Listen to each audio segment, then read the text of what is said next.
Bem-vindo ao canal O Poder da Força Interior.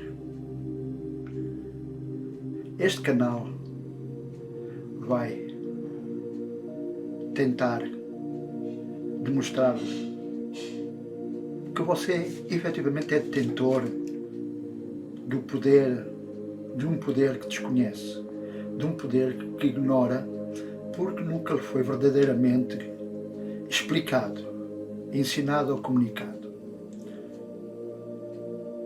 Na verdade, eu tenho passado, através de algumas publicações, principalmente nas minhas páginas sociais, uma boa revisão sobre as características do nosso eu externo, ou do nosso ego.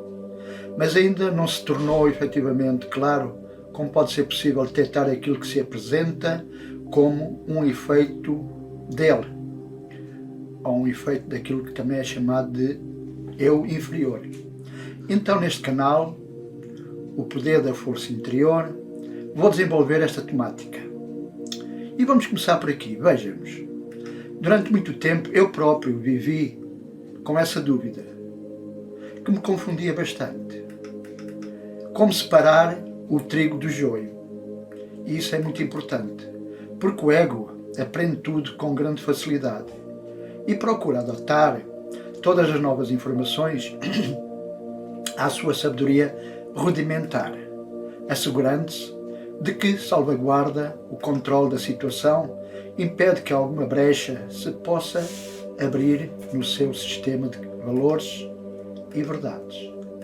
É por isso que se torna tão difícil, no início, perceber onde acaba a sua ação reivindicadora e começa a manifestação pura e sábia do próprio eu interior, para muita gente conhecida como o eu superior.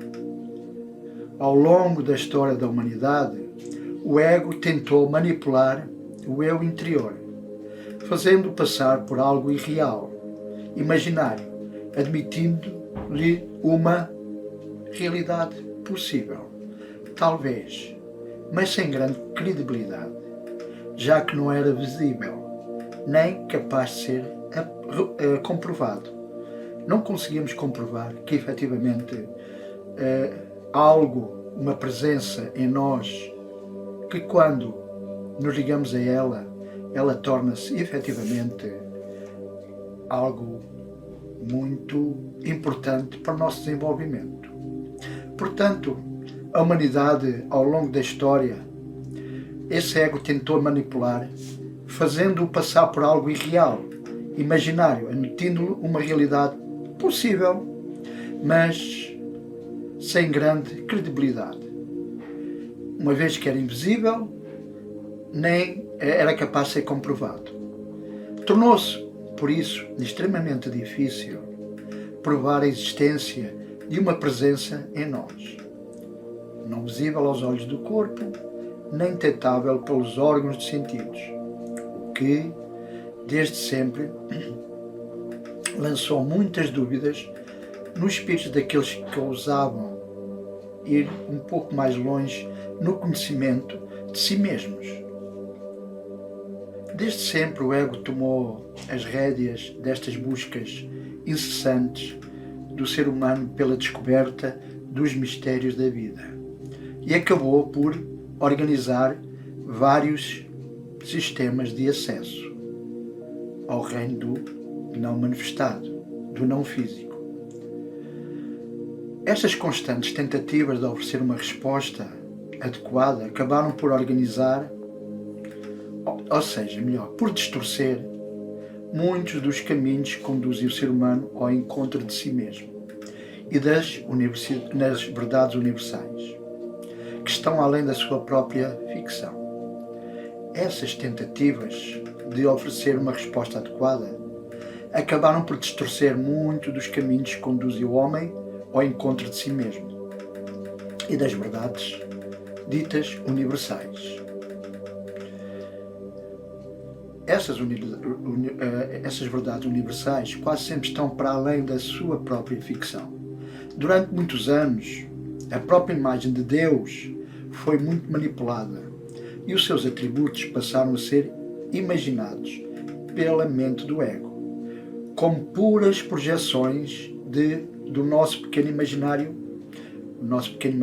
eu, que estereotipou o divino por forma a fazê-lo aparecer aos nossos olhos como uma réplica dos valores e referências que constituem o seu pequeno mundo. Para muitos de nós, Deus é um ser cheio de atributos tais como o amor, a vingança, o perdão, o castigo, a condenação, a misericórdia, e capaz de provocar as maiores calamidades e doenças na vida dos seus filhos. Para o ego, Deus é Ele mesmo, o próprio ego. Ele assume o papel de tudo o que foi, é e sempre será.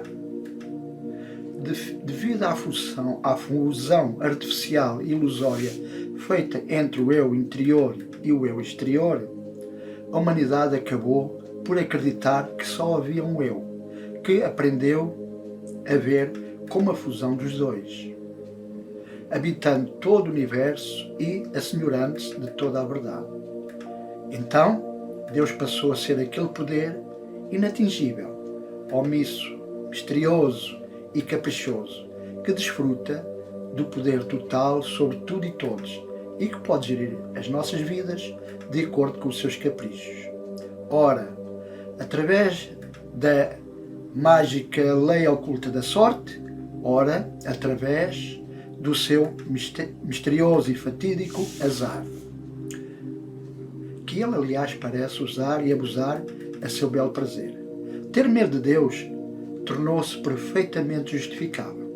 Entender Deus como algo ou alguém separado de nós, ainda mais lógico parece ser, quando olhamos para todo este cenário. Esperar o pior sem saber porquê ou aceitar a culpa por ser imperfeito é absolutamente plausível. Entre os humanos, seres pobres e fracos, e Deus, Criador onipotente dos universos, parece haver uma distância abismal, e a pequenez e imperfeição do ser humano é evidente e indiscutível. Deus passou a ser visto como o velhinho das barbas brancas, que pode amar, perdoar, zangar-se, irritar-se, atacar, condenar e, eventualmente, matar. Numa mistura tão bem disfarçada entre o que pertence à percepção da vida pelo lado de fora e a perspectiva da vida pelo lado de dentro. Não tem sido fácil à humanidade esclarecer a confusão que se gerou no ser humano. E a consequência mais trágica deste equívoco foi a perda total da consciência de si mesmo. Nenhum de nós poderá perceber quem é e o que é enquanto não perceber quem é Deus e o que é Deus. Qualquer que seja a imagem que cada um de nós tenha de si próprio, nunca será verdadeira, nunca será realmente um reflexo de quando percebemos quem somos, de onde vimos e para onde vamos. Ninguém poderá dar um verdadeiro passo em frente sem reclamar a verdade sobre a criação e o universo e apagar, ao mesmo tempo da sua consciência, a culpa e o medo que nos aprisionou neste mundo pequeno, assente na dor e na inconsciência. Conhecermos-nos é o mesmo que conhecermos a vida que nos criou, a energia que sustenta toda a criação, a fonte de tudo o que existe, a inteligência que nos mantém vivos para sempre e a funcionar neste universo imparável. Essa força é eterna, poderosa e sábia. É a vida a manifestar-se por todo o sempre. É a energia do grande amor cósmico, da harmonia sagrada, da pura consciência. Ela que tudo permeia na criação, no mundo que nos rodeia, está silenciosamente ao nosso lado, todos os dias, e ao mesmo tempo regendo os universos, as galáxias, as estrelas, os homens, os animais, as plantas, os planetas e a minuciosa máquina que existe no nosso corpo físico. nós não rendemos habitualmente a merecida homenagem a esta presença. Ela é a força que nos torna príncipes da vida, que nos estende toda a sua sabedoria, o seu poder, a sua criatividade. Somos os seus mais queridos filhos, aqueles através dos quais a sua brilhante inteligência e poder se manifesta para além de qualquer limite concebível pelo pequeno eu. Parece uma alucinação pensar que podemos passar da dimensão limitada em que nos vemos, em que nos pensamos que estamos, para essa outra, onde não há limites, nem capacidades, nem dúvidas, nem medos. A passagem de uma dimensão à outra constitui um processo e a situação da nossa vida servem precisamente para nos mostrar quem somos, estendendo-nos a oportunidade de tornar-nos consciência do que fazemos com o poder ilimitado que está inamente em cada um, assumindo a responsabilidade pela nossa natureza cósmica e pelo testemunho da maravilha que habita em todos nós. Todas as experiências com que somos confrontados são invólucros que trazem em si as ideias e os pensamentos que alimentamos. A forma como se apresenta nada tem a ver com o seu verdadeiro conteúdo. São apenas instrumentos, meios. O que importa é o que os anima. Cada situação traz em si, no seu ventre, o filho que damos à luz, na mente. Defesa e ataque são dois padrões-chave no sistema de pensamento que perfilhamos. Sem saber, não percebemos que criamos aquilo contra o qual, geralmente, nós estamos sempre a nos defendermos. O medo atrai o seu anfitrião, a sua própria energia.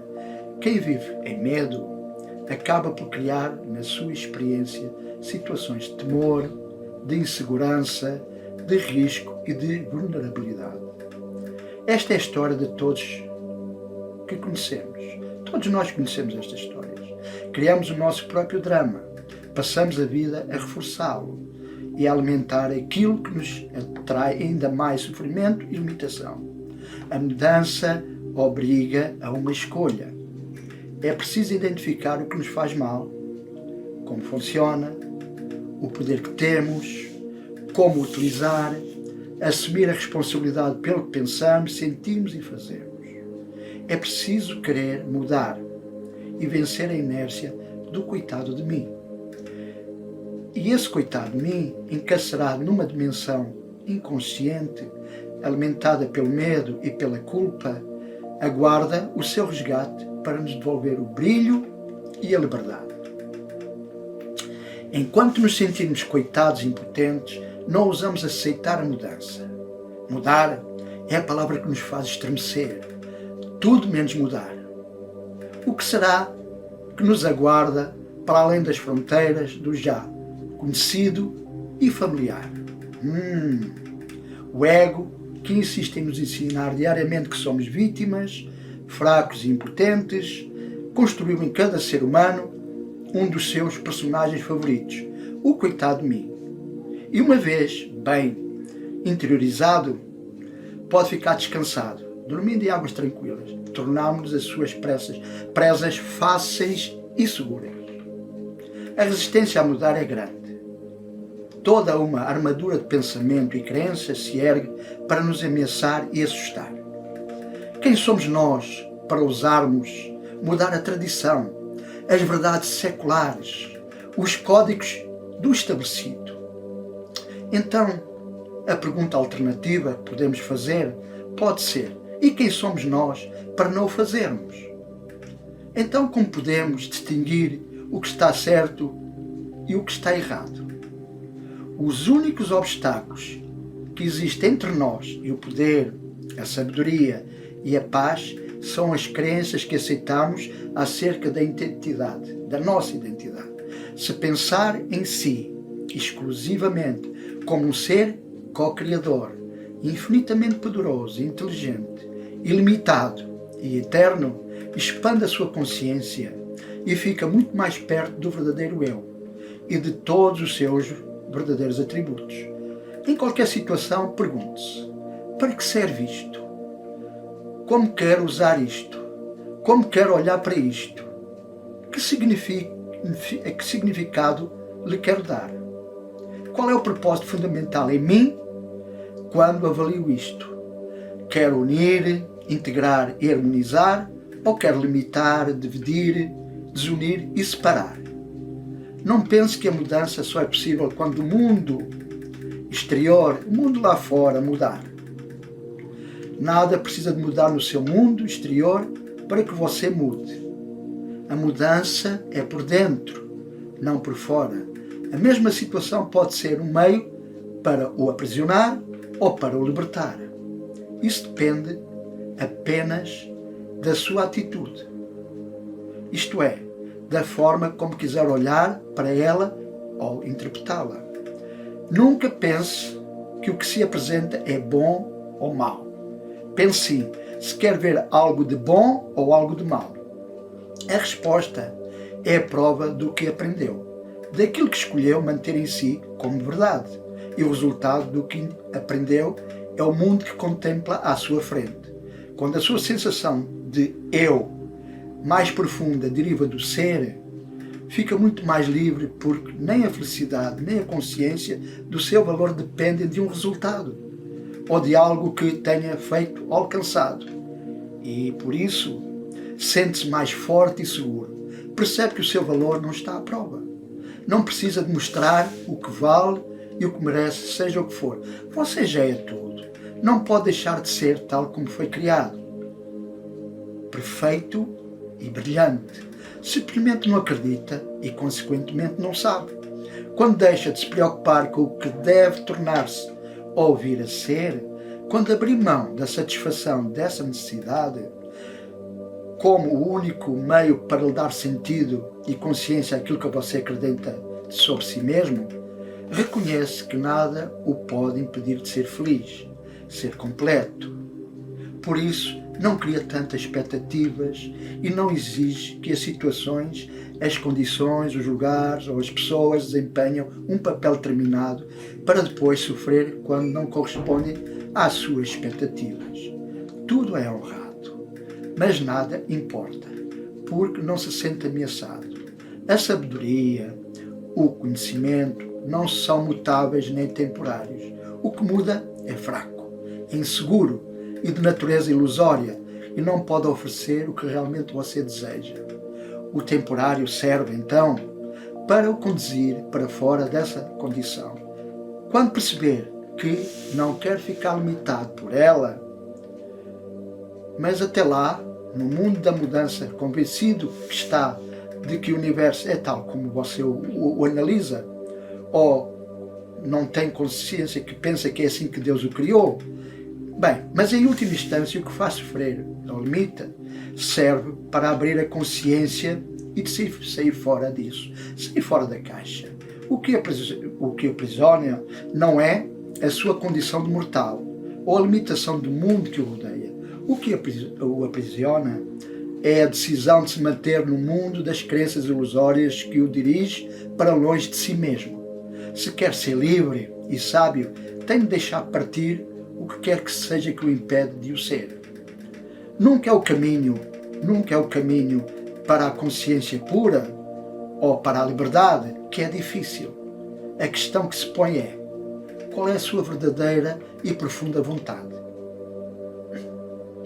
Aquela que está além de todas as dúvidas e interesses, dos conflitos e das falsas aparências? Então, como separar o trigo do joio no seu sistema de pensamento?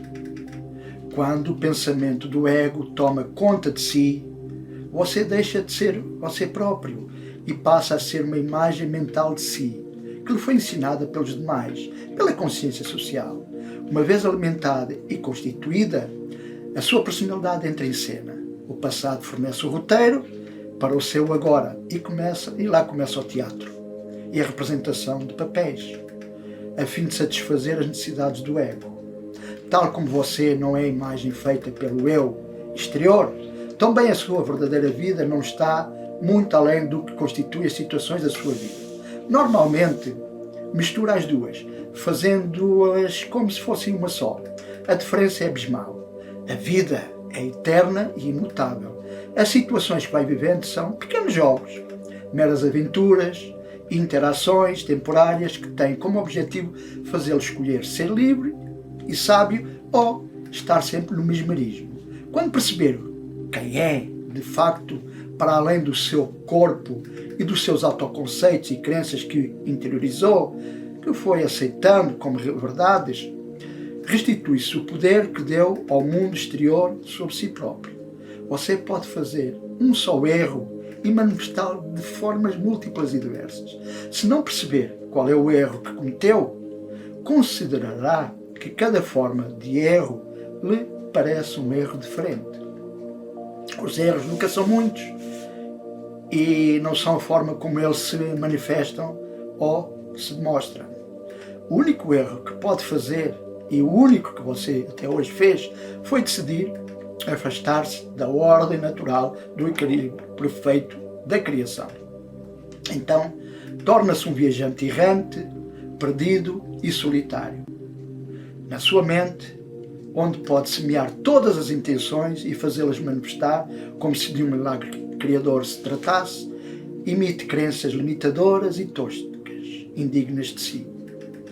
Os muitos erros que julga cometer são, e apenas, efeitos dessa única decisão. Acredita que remover um problema é colocá-lo em outro lugar, mas eu asseguro-lhe que não é movendo que vai mudar. O que precisa de mudar é a sua mente, os pensamentos que fizeram você ter essa concepção, pois quando se identifica com o ego, dá-lhe energia, ele alimenta-se através de si.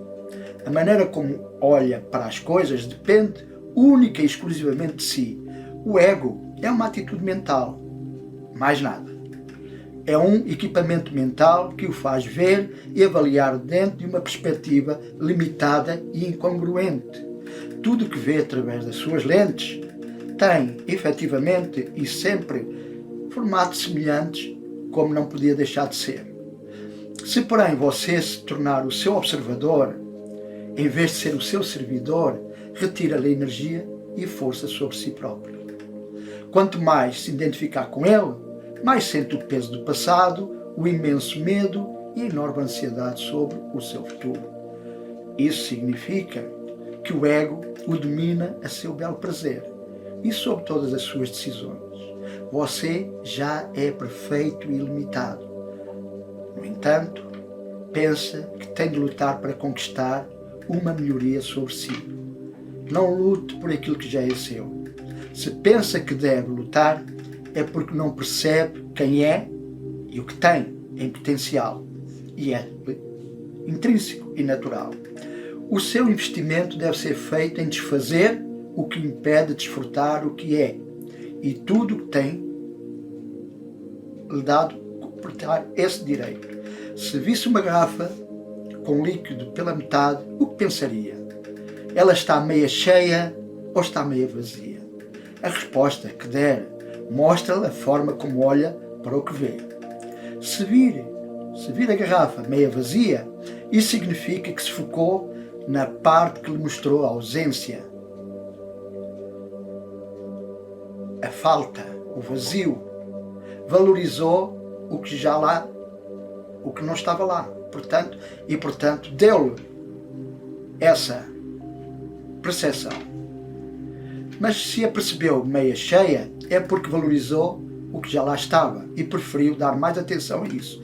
Você usa as lentes, os filtros ou os critérios de avaliação de acordo com o que prefere a cada determinado momento. Mas as lentes são suas e pode mudá-las quando quiser. Olha para uma situação ou para uma pessoa e repara nos aspectos que sobressaem à sua atenção. Por exemplo, a carência, a falta, a imperfeição, o limite, o sentido de separação e, portanto, ou pode ver a abundância, a perfeição, o equilíbrio, a igualdade, a força, o poder, a beleza, a unidade e a ausência de limites. Quando olhar para qualquer situação, veja bem como a interpreta. Que objetivo tem em mente? O de limitar ou de aumentar e estender? O de separar ou de unir? O de procurar os pontos de contacto e união ou a diferença? O de obter ou o de dar? Pensa que mudar de lente só lhe interessa quando não tiver de mexer no que interiorizou. Concorda com quase tudo desde que não tenha de olhar para dentro, nem assumir a responsabilidade total por si e nem considerar a hipótese de mudar. Eu asseguro-lhe que isso é impossível. Acreditar que é totalmente confuso e complexo, acreditar que o que é complexo é mais fácil de aprender e compreender do que aquilo que é simples, unificado e perfeitamente coeso, é difícil ser um observador do eu exterior quando nos identificamos com ele. Concretamente, é uma verdade. Apenas só tem a de reaprender. Faz parte de um processo, fazer parte, envolver-se nesse processo de eliminar aquilo que já não é necessário e adotar por novas crenças. Só precisa de se manter empenhado na ideia de que quer a libertação e lembrar esse propósito a si mesmo, tanto quanto puder. Mantenha ativos alguns novos critérios na sua mente, como aqueles que vai aprender na série de vídeos que nós vamos publicar aqui neste canal, para que assim se habitue a novas referências. Por exemplo, quando está preocupado com o que tem de fazer, lembre-se, a habilidade em conseguir o que se propõe é muito mais importante do que aquilo que conseguir. O caminho é sempre muito mais importante para o seu crescimento pessoal do que o resultado final. Cresce através da viagem que o leva ao destino. Sem a viagem jamais lá chegaria. É nessa jornada, o importante são as escolhas que faz, no sentido de se manter fiel ao desejo de lá chegar. Você costuma dar mais valor à forma do que aquilo que obtém. Portanto, do que, por exemplo, o desenvolvimento do processo para o conseguir. O como é sempre mais importante do que o quê. Você dá muito mais atenção ao que faz do que ao resultado do que quer conseguir. Desta forma, poderá dar muito mais valor ao que se apresentar no momento presente. Não se preocupe muito com o resultado da sua ação. Fique atento simplesmente ao processo, à viagem e desfrute dela. Liberte-se da pressão de ter da obrigação. Deixe que cada momento seja desfrutado plenamente e tudo o que está a fazer, naquela altura, lhe seja agradável, desde que não se posicione mentalmente no futuro como o resultado da sua ação. O importante é o que faz agora, não onde irá chegar no futuro. Porque o futuro depende exatamente do que você faz agora. O ego sente-se sempre inseguro. A sua mensagem é, constantemente, e a mesma em todos os momentos. Posso correr perigo, posso ser ameaçado, posso ser aniquilado, preciso de me defender, preciso de me proteger. Todo o medo que sente deriva do medo que o ego tem da morte e da aniquilação. Você está sempre inquieto e à espera de alguma ameaça. Sempre acha que vai haver desafios, algo que possa ameaçar a sua segurança. Quando se desentende com alguém, por exemplo, tem necessidade de se manter agarrado às suas posições, às suas certezas, porque perder o ponto de vista é perder o território onde o ego habita. Assim, você toma a defesa do seu ponto de vista a peito, defende-a, porque tem medo de ficar sem razão. Acredita, então, que se perder pode ficar fragilizado e sucumbir. Quando deixar de se identificar com o ego, deixará de ser importante para si ter ou não ter razão. Preferirá ser feliz a ter razão. Não se esqueça de comunicar, que comunicar é unir. Se o que quiser comunicar for feito com a intenção de unir, de se ligar aos outros, de partilhar, de estar em espírito de harmonia e de aceitação, então pode comunicar verdadeiramente. Comunicar também é amar, e amar é comunicar. Você não pode estabelecer separação entre os atributos da criação. Cada um contém todos os outros. Amar é unir e multiplicar por dentro. Não há exterior no ilimitado. Só quando perceber que a sua dimensão é infinita, poderá perceber que não existe exterior de algo e de que tudo é como é. O que pode existir para além do ilimitado. A fonte é ilimitada e você também, que é uma extensão dessa fonte, que é uma sua criação. Na verdade, deixou-se enganar pelas formas nas quais a verdadeira intenção está escondida. Isto é porque ainda vê o mundo como um conjunto de formas soltas, autónomas, atacando-se umas às outras. E é assim que nós vemos o mundo. Visto pelo ego, o que você vê é um mundo de caos. Visto pelo seu eu interior, ou seu eu superior, como muita gente gosta de chamar, o mundo é um lugar onde reina e vive a paz e o amor. Cada mundo decorre com toda a segurança da sua fonte. Se a sua mente está povoada de pensamentos soltos e conflituosos, você verá um mundo desse género e a sua comunicação será desencontrada. Falará em alhos, mas pensará em bugalhos, e os seus companheiros responderão da mesma desordem mental.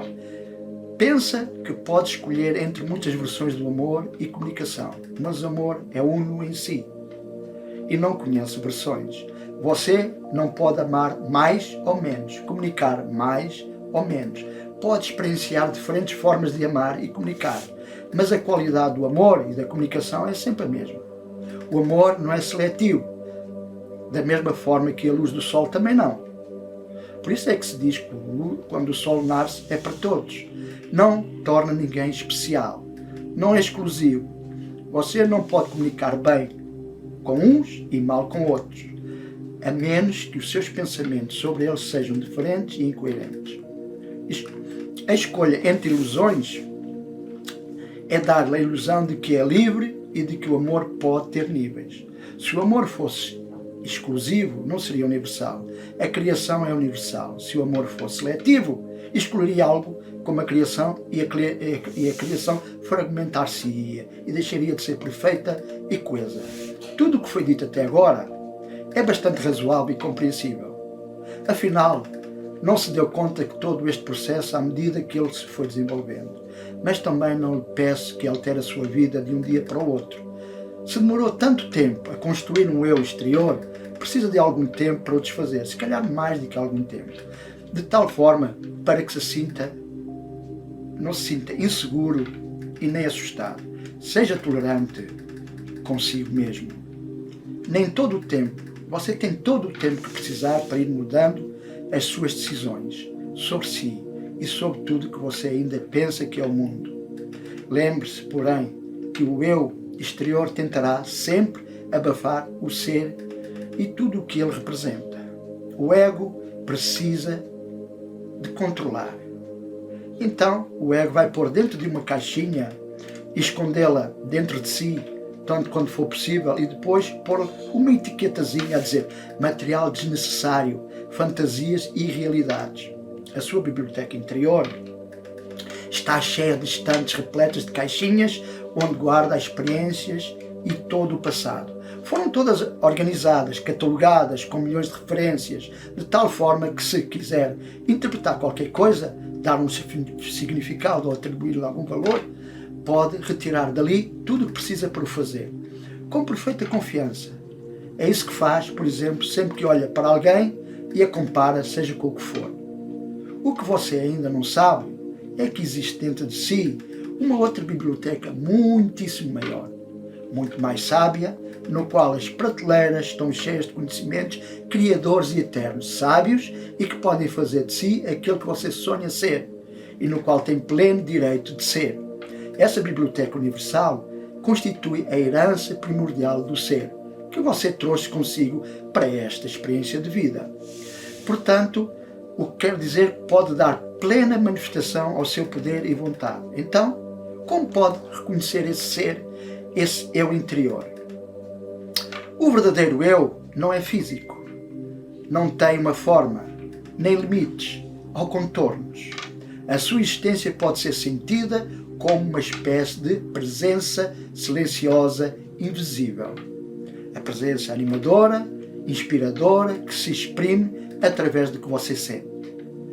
E aquela inteligência que o coloca na mente, receptiva, calma, as ideias, as respostas, os pensamentos que precisa, no momento em que se fazem necessários.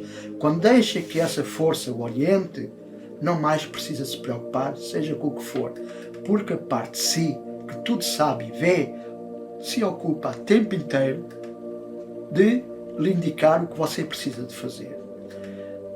Tem consciência dessa presença quando, de facto, se entrega e se rende ao seu ser.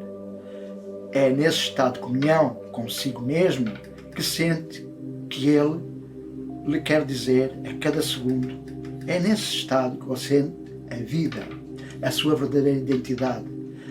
Faça uma reflexão sobre o que acabou de ouvir. Se necessário, ouça e veja este vídeo as vezes que forem necessárias, até fazerem sentido para si.